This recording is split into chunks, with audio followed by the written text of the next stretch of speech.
यूं तो बनारस घाट अपनी खूबसूरती के लिए बहुत प्रचलित है, पर घाट के किनारे कई राज लिए बैठे हैं। ये कहानी शुरू होती है बनारस के घाट के पास बने ममता निवास से, जहां प्रिया लाल जोड़े में ममता के घर उसकी बहू बनकर आती है। आओ आओ बहू, घर को अपने पैरों से पवित्र करो। ममता घर की दहलीज पार कर ही रही होती है कि अचानक एक बहुत गंदी सी बास पूरे घर में फैल जाती है।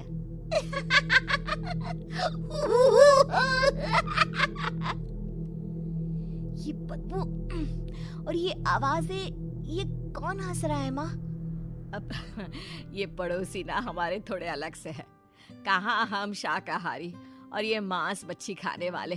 छोड़, तू ध्यान मत दे और गृह प्रवेश कर।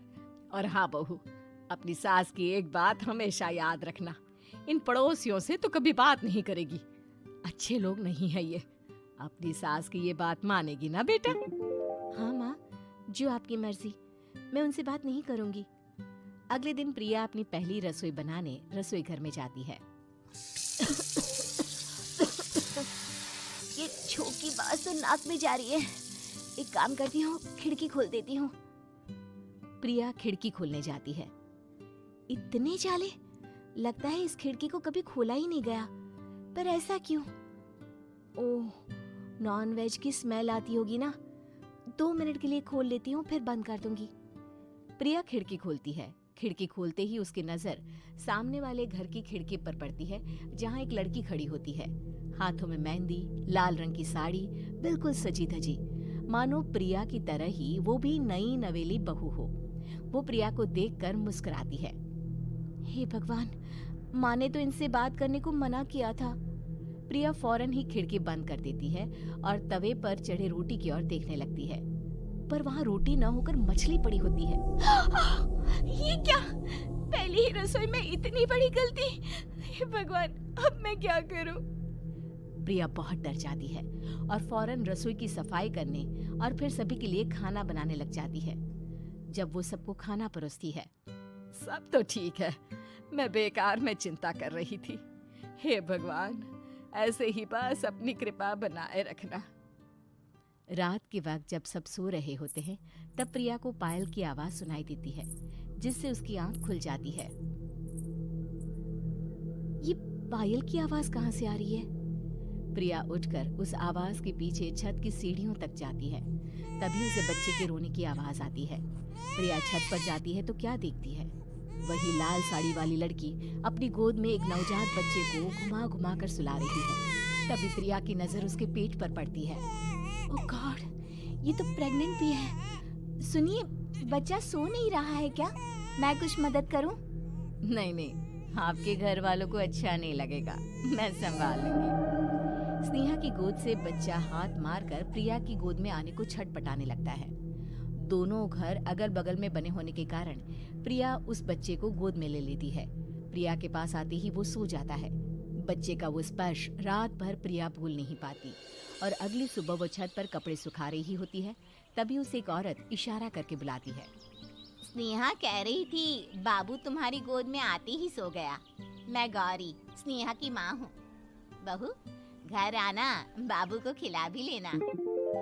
शाम को जब घर पर कोई नहीं रहता, बच्चे से मिलने के लिए प्रिया छिपकर अपनी पड़ोसन के घर चली जाती है और कुछ देर बच्चे को खिलाकर वापस लौट आती है। इसके कुछ दिन बाद ही प्रिया को पता चलता है कि वो माँ बनने वाली है। ममता की खुशी का ठिकाना नहीं रहता।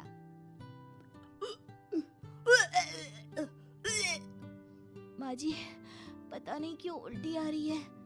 प्रिया भागती हुई वॉशरूम में जाती है तो हरे और लाल रंग की उल्टी करती है। उस उल्टी में से कीड़े निकलते हैं। ये क्या? खून और ये कीड़े! माँ! माँ! प्रिया की आवाज सुनकर ममता दौड़ कर आती है, पर बेसिन में कुछ नहीं होता। प्रिया हक्की बक्की रह जाती है। ये सब क्या हो रहा है? प्रिया घबरा जाती है और अपने कमरे में जाकर सो जाती है। डर के कारण वो इतनी थक जाती है कि उसकी आंख लग जाती है। तब उसे ऐसा लगता है उसके पेट पर मानो कोई बैठा हुआ हो। कौन हो? प्रिया के पेट पर एक 5 महीने की बच्ची बैठी हुई थी, जो बुरी तरह जली हुई थी। माँ, तुम ही मुझे लाई ना अपने पेट में? मैं तुम्हारी माँ नहीं हूँ। कौन हो तुम? माँ, देखो मैं जल गई बुरी तरह से। 6 महीने पेट में रहने को भी मुझे नहीं मिला। सहला दो ना माँ। बचाओ, बचाओ, माँ! ममता दौड़कर कमरे में आती है। प्रिया की बातें सुनकर वो सब समझ जाती है। तू कहीं बगल वाले घर में तो नहीं जाकर आई ना बहू? मुझे माफ कर दो, मैं गई थी माँ। उस घर में सब मरे हुए हैं बहू। कई साल पहले स्नेहा उस घर में बहू बनकर आई थी। कुछ ही दिन में वो एक बच्चे को जन्म देने वाली थी। पूरा घर बच्चे के आने की खुशी में खोया था कि एक दिन अचानक उस घर में आग लग गई। सब बुरी तरह जलकर मर गए। गौरी आज भी दादी बनने का इंतजार कर रही है और इसीलिए स्नेहा ने अपना अजन्मा बच्चा तुम्हारी कोख में डाल दिया। ममता ये कह रही होती है कि पीछे से उसके पैरों को एक बच्चा पकड़ लेता है। दादी, दादी। माँ, स्नेहा की गोद में यही बच्चा था। ये बच्चा कौन है फिर? तेरी मौत है। तेरी भी दादी। जिस चीज का ममता को डर था वही हो गया। ममता निवास के ऊपर मौत ने चादर बिछा दी थी। प्रिया का पेट ऐसे बढ़ जाता है मानो 9 महीने का हो। 2 हाथ उसके पेट से बाहर निकलते हैं। बहू, संतोष को फोन कर, किसी पंडित जी को बुला बहू। प्रिया का पति भागता हुआ घर आता है।